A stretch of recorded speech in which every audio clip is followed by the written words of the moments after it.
एक बार गणेश जी ने पृथ्वी के सभी इंसानों की परीक्षा लेने का विचार किया। वह अपना रूप बदलकर पृथ्वी पर इधर उधर घूमने लगे। उन्होंने एक बालक का रूप बना लिया। एक हाथ में एक चम्मच में दूध ले लिया और दूसरे हाथ में एक चुटकी चावल के लिए और गली गली घूमने लगे।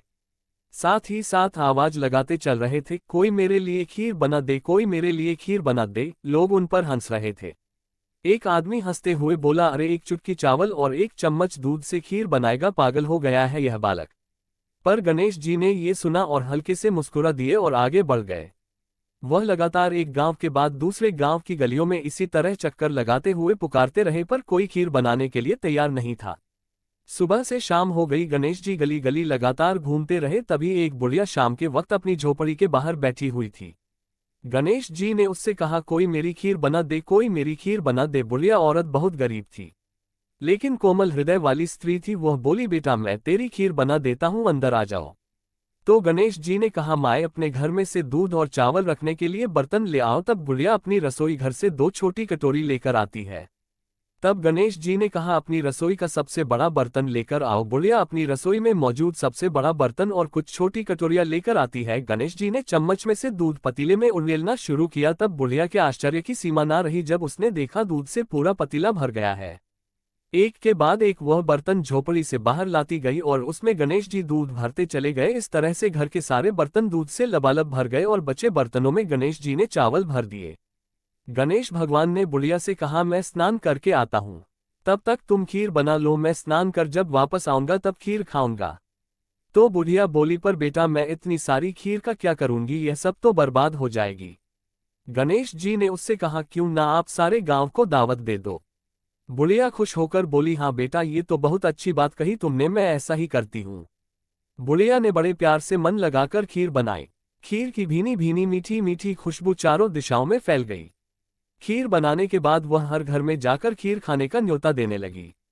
कुछ लोग उस पर हंस रहे थे, वहीं कुछ लोग सोच में थे कि कैसे एक गरीब औरत जो भीख मांग कर जीती थी आज वह पूरे गांव को नेता दे रही है। तभी एक औरत उस बुढ़िया से कहती है, बुढ़िया तेरे घर में खाने को दाना नहीं है और यह सारे गांव को खीर खाने की दावत दे रही है।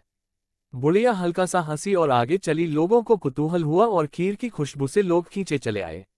जब बुढ़िया की बहू को दावत की बात मालूम हुई तब वह अपने बेटे बेटियों को लेकर सबसे पहले वहां पहुंच गई। बुढ़िया ने जब अपने पोते पोतियों को देखा तो उसकी आंखें नम हो गई और सभी बच्चे खीर खाने की जिद करने लगे। उसने सबको खीर दी और बाहर जाकर बैठ गई। तभी उसकी बहू रसोई में जाती है। उसने खीर से भरे पतीलों को जब देखा तो उसके मुंह में पानी आ गया और वह खुद को खीर खाने से रोक न सकी। उसने एक कटोरी में खीर निकाली और दरवाजे के पीछे बैठकर खाने की तैयारी करने लगी और उसने कहा, गणेश जी भगवान भोग लगाना। इसी बीच एक छींटा गिर गई और गणपति जी को भोग लग गया और वो प्रसन्न हो गए। बुढ़िया ने देखा बालक वापस आ गया था। बुढ़िया ने उससे कहा, बेटा खीर तैयार है, भोग लगा लो। गणेश जी ने कहा, माँ भोग तो लग चुका है, मेरा पेट पूरी तरह से भर गया है, मैं तो तृप्त हो गया हूँ। माँ तेरी बहू ने मेरा नाम लेकर कहा है।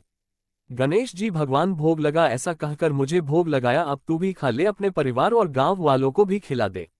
बुढ़िया ने कहा, पर बेटा ये तो बहुत ज्यादा है, सबका पेट भर जाएगा, उसके बाद भी खीर बच जाएगी। उस बची खीर का मैं क्या करूंगी माँ, उससे बची खीर को रात में अपने घर के चारों कोनों में रख देना। इतना कहकर गणेश जी अंतर्ध्यान हो गए। जब सारा गांव जी भरकर खा चुका तब भी सारी खीर बची हुई थी। बुढ़िया ने खीर से भरे बर्तनों को अपने घर के चारों तरफ रख दिया। रात शांति से बीत गई और जब सुबह आंखें खुली तो उसने देखा कि उसके खीर वाले पतीलों में खीर के स्थान पर सोने, हीरे, जवाहरात और मोती भर गए हैं।